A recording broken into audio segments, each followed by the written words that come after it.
I've been coaching 4 or 5 years, and my goal is to have the players love it as much as I did and do everything that they can to be the best player that they are in it. Well, since last year, I really wanted to play boys volleyball, and then I started taking the class in gym, so I decided, yeah, I'm going to come out and try out, and luckily, I was able to make varsity. Coaching boys, you can have more fun, you can goof around with them, and they still get better. Girls, you kind of need to be more serious with them to get the improvement out of them. Watch out. I joined boys volleyball because, coming to high school, I didn't have any friends, and the friends that I made played volleyball, so I decided to get closer to them, I'll play volleyball. This season, I'm mostly excited for just the sport being sanctioned. That's what I'm most excited about. It's been pretty fun. We could work on some things, but it's mostly been pretty fun, yeah. So I have a couple of club players, and I have a couple of brand new players, some that played football, basketball, or track, and so I kind of just started at the square one with everybody. It's really fun. I enjoy coming out, playing with the team every day. Each week something new, especially with this crew of guys we got. I feel like we're coming together as a team. The goal is definitely to make it a section and just overall build better chemistry with the team and just be better. This season, I was hoping to make a state. Well, hopefully, it's nice. I want to win sections and go to state for something. I've came close multiple times playing other sports here, like football and basketball. We've came this close, so hopefully I can break the curse for me personally and go to state. My goals is to start a great program, making sure all the players are bought in and show that they love this sport.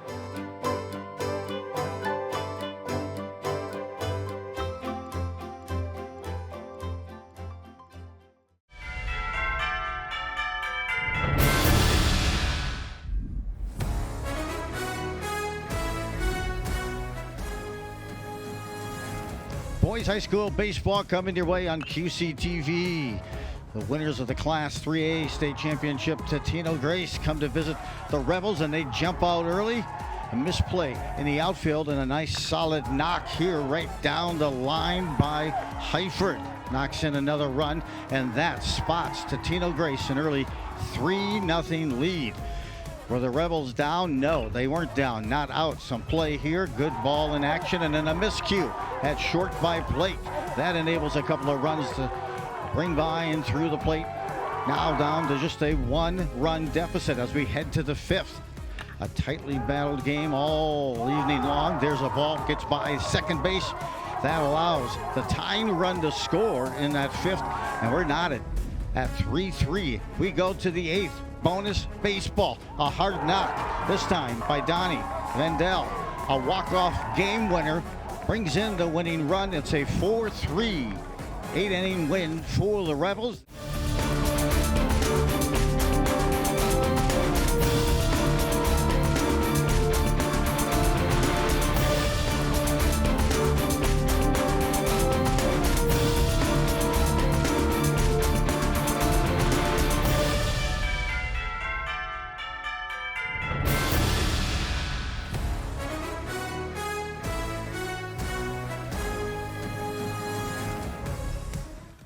Monday Night Lights on QCTV. Anoka at 9-1, ranked number 9 in the state, taking on Blaine. Blaine comes in with a mark of 7-3. Both of them going back and forth. Intense battle here in that first set.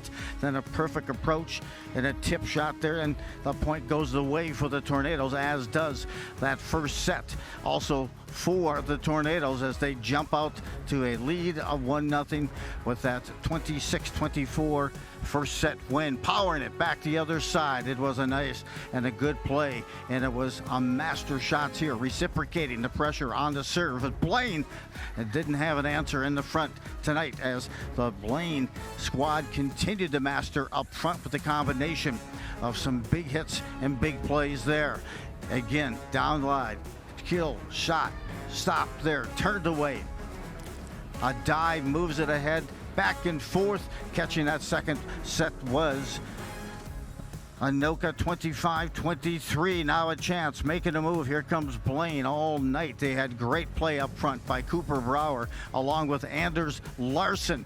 A series of kill shots, and they take that third set by a 25-20 margin. Now the fourth set that just kept getting better as the game and the match continued its way. It was a night not to be denied by Mas Nagata. He continued his way. Mas Nagata here continued one play after his serves, and great play throughout this whole final set. This and some key plays as well throughout the match gave Anoka the big win on the fourth set.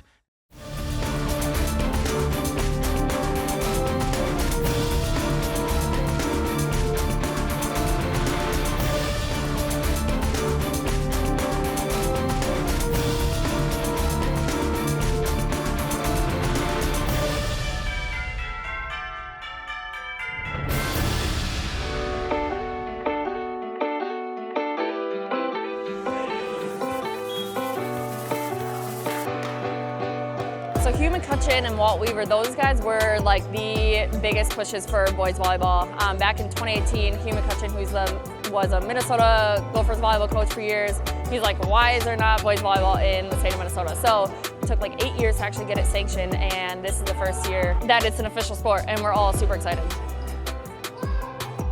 What I've learned about this sport that's most surprised me is how many kids really do play this sport and how many people come from other sports and just how quickly this sport is growing. And I mean, this sport's massive throughout like the entire world, and it's just really starting in Minnesota, and I'm happy to be a part of the first year. The thing that I've learned a lot is I've learned a lot of like people. There's a lot of people that are playing on this volleyball team that I've never met and talked to before, and I've really just opened up my access to a lot of different people, and it's been very cool. The big thing for me is I always played volleyball in like gym class in high school, and I took a class called like Power Volleyball 1, and that got me into this sport originally, and now I'm here. So when I was younger, my neighbor got me into volleyball, and I kind of just grew up playing it from there. And the past 3 years I've been playing for the Anoka club team, and I just really wanted to make this year special by going to state. What inspired me was that my brother always played, so I kind of grew up around volleyball. And I've been on the club teams for the past, 2 or 3 years. When I knew it was going to be the first actual like sanctioned season, I knew I couldn't give up the opportunity. Came together as a team very quickly. A lot of it's through the open gyms that Olivia, our coach, ran before the season, and that got us together as a team very well. Coaching gives me the chance to lead, mentor, and support these guys in their growth in school, in sport, in their careers, and I just love being a part of it. I think our goals are obviously the same as like a lot of the other teams, obviously to be as good as we possibly can and essentially go to state, win state. But aside from that, we are trying to grow as much as possible to kind of build a connection with each other and like set an example for future teams.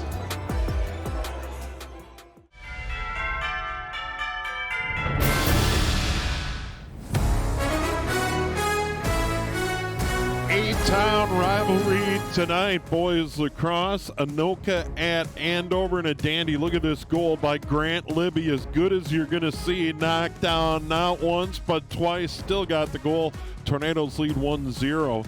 And then Caleb Weichel answers, and we're 1-1. And then late in the quarter, big goal, Charlie Hendrickson makes it 2-1 Tornadoes after one quarter.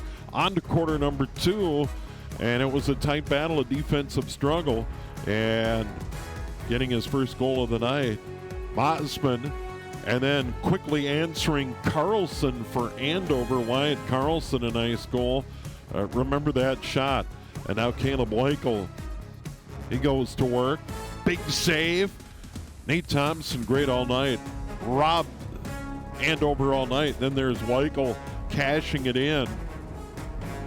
A lone goal in the third, and then early in the fourth, Weichel got another goal to tie it up, and then Grant Libby there gave the lead right back to the Anoka Tornadoes. Anoka scored 3 in a row, and then there's Thinnis late in the game, Dylan Thinnis, and then Andover wasn't done. They scored 3 goals. Look at this. A weird shot from the side. Dylan Larson beat the goaltender, and then there he is again.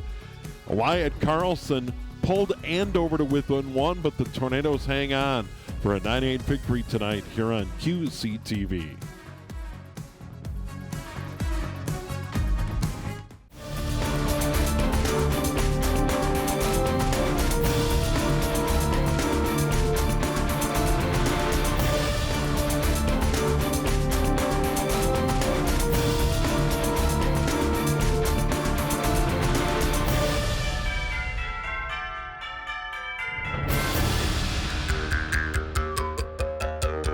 I think just thinking about, you know, when I was in high school and what the coaches, like the impact that they had on me, is why I wanted to become a coach. Being able to like foster this environment where these student athletes can, you know, be successful beyond this, right? And so like, I think just instilling like those values and like responsibilities, but then also hard work does pay off. Bob Knutson, this is my 50th season coaching track and field. Well, number one, I love kids. I just retired from teaching 2 years ago. I love the sport of track and all the lessons that we learned through it, so it's hard to stop coaching. I've been running track since 6th grade, and I've basically been in like all of the events, but right now I'm just doing 200, 100, 300 hurdles, long jump, and yeah, that's it. I joined track freshman year, just really I didn't want to, but my mom kind of forced me to. She said I would like it, and then I really liked it, so I don't know, I've really enjoyed my time in track.